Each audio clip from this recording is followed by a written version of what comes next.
So, this year I promised I would not go off on a tangent about how wonderful Sophia's work is, or what she's exposed, or any of the lovely qualities that she had. Thank you. Now, Sophia has been our immigration and border investigative reporter for 3 years, and she's done some great work. Early on, her reporting revealed that county vaccine clinics were turning people away because they didn't have photo IDs. That wasn't supposed to be happening, and after she published her story, we heard that they weren't doing that anymore, and we saw them update their policies. Her investigation into the death of a man in Border Patrol custody revealed that the man had actually fallen from the border wall 2 hours before he collapsed in the parking lot. He didn't get medical care until he collapsed in the parking lot, and he died shortly thereafter. The family of that man is suing.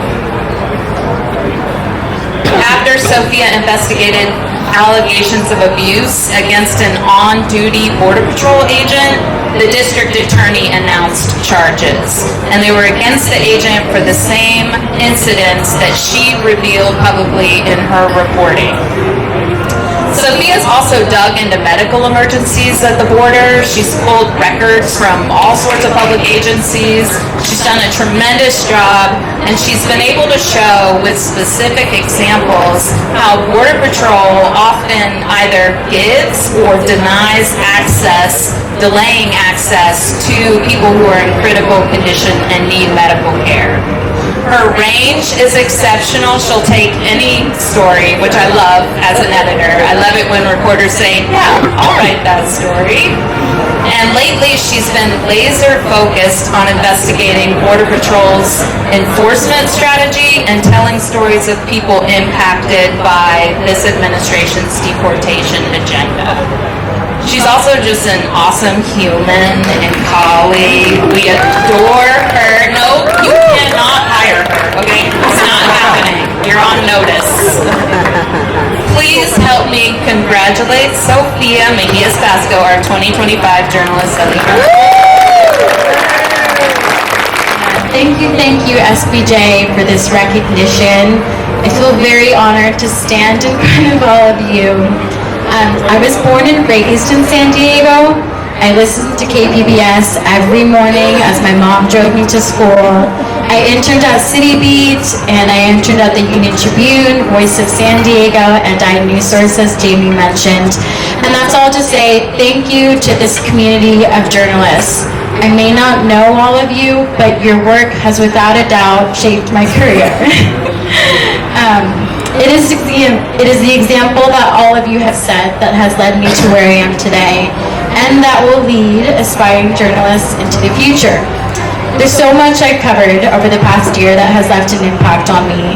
I followed a family in Mexico who for more than a year was trying to get an asylum appointment with the U.S. government, only for the whole program to be shut down as soon as Trump took office.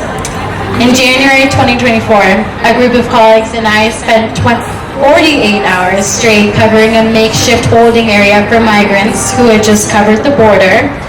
Families with young children waited for hours, sometimes days, to be processed by immigration authorities with little food, water, or protection from the rain. There were many moments of despair among those people, but also moments of joy. So many people who, after having just crossed into the United States, having traveled across continents on foot for months, that moment was the beginning of the rest of their lives for them. I spent a lot of time with migrants living in San Diego who recently arrived here, some of who I interviewed in their trailer homes, in motel rooms, in laundromats, outside tents where they lived. After Trump took office, I've stopped hearing from many of them. The numbers I used to reach them are no longer in service. My texts aren't going through. And recently, the people I do talk to are really afraid. One family facing deportation. They've been here for more than a decade. The mother is afraid to leave her house, take her kids to school, go to work, and the grocery store, and yet she tells me we have to keep going. Tenemos que ser más fuertes. We have to keep being strong. And I always take lessons from the people I talk to for my work.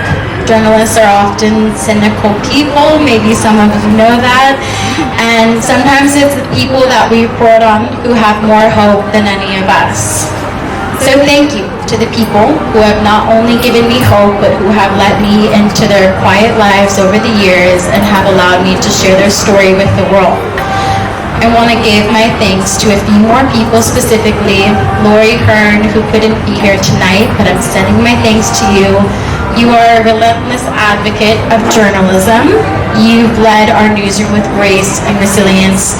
You hired me as a full-time reporter when I was 22 years old, and thank you for seeing something in me then and now.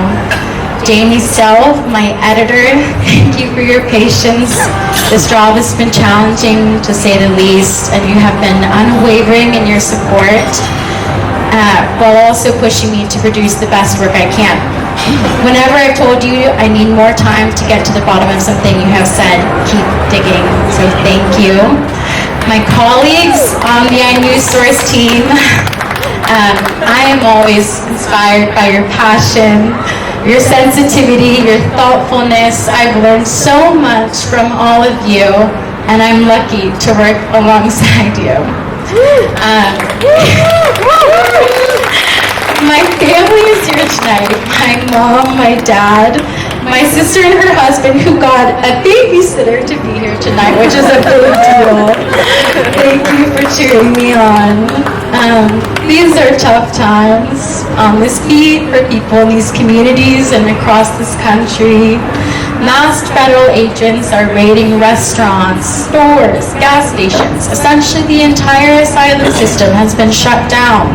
People who are here and trying to follow the rules are getting arrested outside of courtrooms. And yet it seems like even the government isn't following their own rules. And of course that's not new, but what we're seeing now is different. And on top of that, our industry is under threat. This administration wants to defund public media. Journalists just doing their job, covering immigration protests in Los Angeles, have been caught in the crossfire, even targeted. This month, longtime opinion editor at the Union Tribune, Laura Castañeda, says she was fired after managers killed an editorial that she wrote on ICE raids. And I remember when I was in college, people telling me not to go into journalism. And I can only imagine what that's like for young people now, pursuing this career. I don't know what advice I could offer, and you probably don't need my advice, but I hope in some small way to be a part of and to uplift the powerful journalism that this community does. Thank you.